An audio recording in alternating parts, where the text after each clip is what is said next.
ಅತ್ಯಂತ ಅದ್ದೂರಿಯಾಗಿ ಪಾವಗಡ ತಾಲೂಕಿನ ಕಳಮಲಕುಂಟೆ ಗ್ರಾಮದ ಬಳಿಯಿರುವ ಹುಲಿಬೆಟ್ಟದ ತಪ್ಪಲಿನಲ್ಲಿ ನೆಲೆಸಿರುವ ಶ್ರೀ ಓಬಳ ಲಕ್ಷ್ಮೀ ನರಸಿಂಹಸ್ವಾಮಿಯ ಏಕಾದಶಿ ಜಾತ್ರೆ ಸೋಮವಾರ 7 ಜುಲೈರಂದು ಅತ್ಯಂತ ವೈಭವದಿಂದ ನೆರವೇರಿದೆ. ವಿಶೇಷವಾಗಿ ಒಂದು ಲಕ್ಷ್ಮೀ ನರಸಿಂಹಸ್ವಾಮಿಯ ದೇವಸ್ಥಾನದಲ್ಲಿ ಏಕಾದಶಿ ಪ್ರಯುಕ್ತ ಗೊರವಯ್ಯನವರಿಗೆ ಹಾಲುಣಿಸುವ ಹಬ್ಬ ವಿಶೇಷವಾಗಿದ್ದು, ಈ ಒಂದು ಸಹಸ್ರಾರು ಭಕ್ತರ ಸಮ್ಮುಖದಲ್ಲಿ ಗೊರವಯ್ಯನವರಿಗೆ ಹಾಲುಣಿಸುವ ಹಬ್ಬ ಅತ್ಯಂತ ವೈಭವದಿಂದ ನೆರವೇರಿದೆ. ಜುಲೈ ತಿಂಗಳಲ್ಲಿ ಬಿತ್ತನೆ ಬೀಜ ಮಾಡುವ ಕಾರ್ಯ, ಈ ಒಂದು ಕಾರ್ಯವನ್ನು ದೇವರ ಸಮ್ಮುಖದಲ್ಲಿ ಮಾಡಿದರೆ ಉತ್ತಮ ಫಲ ಸಿಗುತ್ತದೆ ಎಂದು ಮತ್ತು ಜಾನುವಾರುಗಳನ್ನು ದೇವರ ಸುತ್ತ ಸುತ್ತಿಸಿದರೆ ಯಾವುದೇ ರೋಗಗಳು ಬರುವುದಿಲ್ಲವೆಂಬ ಪ್ರತೀತಿ ಈಗಲೂ ಮುಂದುವರಿಯುತ್ತಿದೆ. ಈ ಒಂದು ದೇವಸ್ಥಾನದಲ್ಲಿ ಗೊರವಯ್ಯನವರಿಗೆ ಹಾಲು ಉಳಿಸುವ ಹಬ್ಬ ಈ ಒಂದು ಜಾತ್ರೆಯ ವಿಶೇಷವಾಗಿದ್ದು, ಸಂತಾನ ಪ್ರಾಪ್ತಿಗಾಗಿ ಮತ್ತು ಮದುವೆಗಾಗಿ ಈ ಒಂದು ಹೆಣ್ಣು ಮಕ್ಕಳ ಮುಡಿಯನ್ನು ಗೊರವಯ್ಯರು ಬಾಯಲ್ಲಿ ಹಿಡಿದುಕೊಂಡು 3 ಬಾರಿ ಸುತ್ತಿ ನಂತರ ಪೂಜೆ ಸಲ್ಲಿಸಿದರೆ ಅವರ ಇಷ್ಟಾರ್ಥ ನೆರವೇರುತ್ತದೆ ಎಂಬ ನಂಬಿಕೆ ಸಹಸ್ರಾರು ಭಕ್ತರಲ್ಲಿದೆ. ಈ ಒಂದು ಸಂಪ್ರದಾಯ ಮುಂದುವರೆದುಕೊಂಡು ಹೋಗುತ್ತಿದೆ. ಸೋಮವಾರ ಸಹಸ್ರಾರು ಭಕ್ತರ ನಡುವೆ ಇಂಥ ಒಂದು ಅದ್ಭುತವಾದ, ರಮಣೀಯವಾದ, ರೋಚಕವಾದ, ಅತ್ಯಂತ ಮನಮೋಹರವಾದಂಥ ಈ ಒಂದು ಗೊರವಯ್ಯನ ಕುಣಿತವನ್ನು ನೋಡಿ ಭಕ್ತರು ಕಣ್ತುಂಬಿಸಿಕೊಂಡಿದ್ದಾರೆ.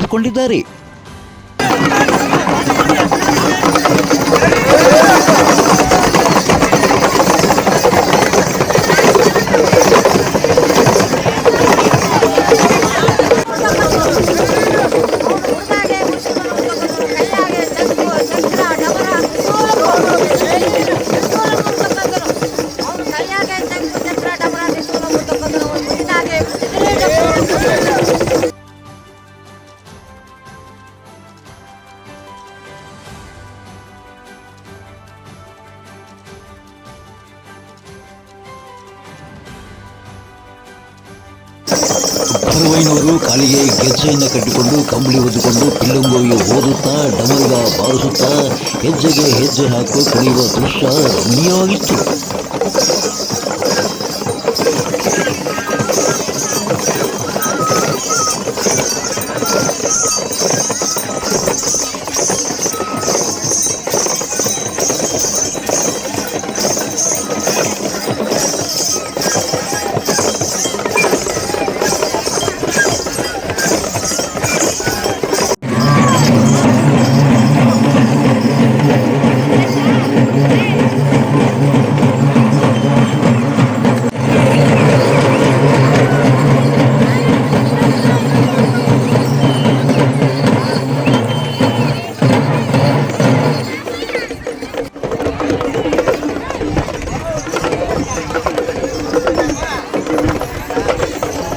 ఇది చెప్పాలి.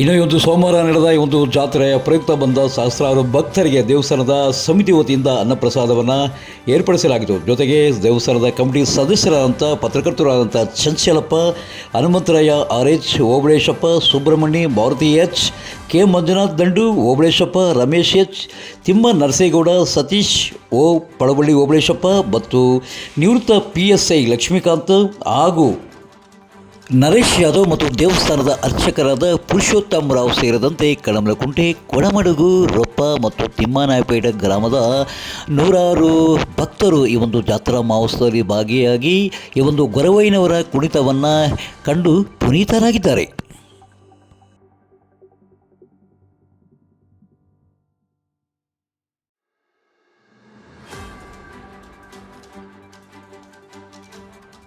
ಪಾವಗಡ ತಾಲೂಕಿನ ತಾಜಾ ಸುದ್ದಿಗಳಿಗಾಗಿ ನಮ್ಮ ಚಾನಲನ್ನು ಪಾವಗಡ ಪವರ್ ನ್ಯೂಸ್ ಎಂದು ಟೈಪ್ ಮಾಡಿ, ಸಬ್ಸ್ಕ್ರೈಬ್ ಮಾಡಿ, ಜಾಹೀರಾತು ನೀಡಿ, ಪ್ರೋತ್ಸಾಹಿಸಿ, ಬೆಂಬಲಿಸಿ. ನಾನು ನಿಮ್ಮ ಸತ್ಯ ಲೋಕೇಶ್, ಸಂಪಾದಕರು, ಪಾವಗಡ ಪವರ್ ನ್ಯೂಸ್.